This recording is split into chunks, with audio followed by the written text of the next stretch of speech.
Exhibit C, Andrew's statement of the event. I heard the bells ring and went to the gate. I stayed there a little and saw Mr. Lavelle coming back with his buckets. I asked him where was the fire. He said it was not fire. Numbers of boys on the other side of the way were throwing snowballs at the soldiers.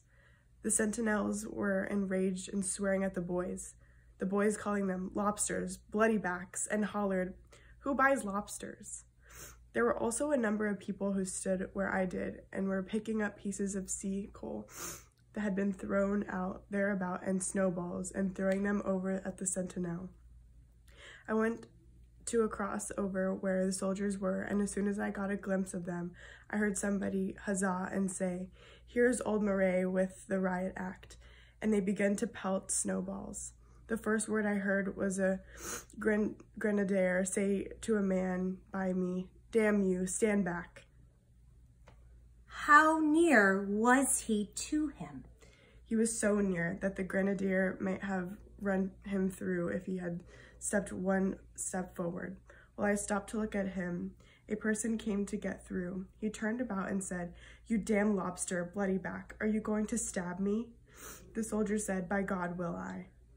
One of the persons who was talking with the officer turned about quick to the people and said, "Damn him, this is going to fire." Upon that, they cried out, "Fire and be damned, who cares? Damn you, you dare not fire," and began to throw snowballs and other things, which then flew pretty thick. Did they hit any of them? Yes, I saw 2 or 3 of them hit.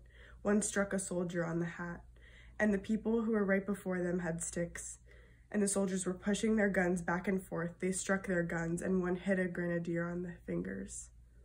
The people crying, "Damn them, they dare not fire. We are not afraid of them."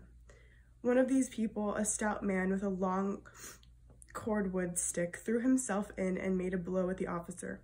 The stout man then turned round and stuck the soldier's gun at the captain's right hand and immediately fell in with his club and knocked his gun away and struck him over his head. The blow came either on the soldier's cheek or hat.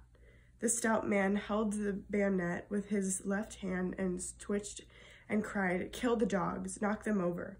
I turned to look towards the officer and I heard the word "fire."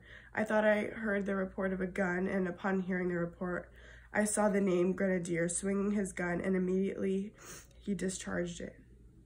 Did the soldiers of that party, or any of them, step or move away out of the rank in which they stood to push the people?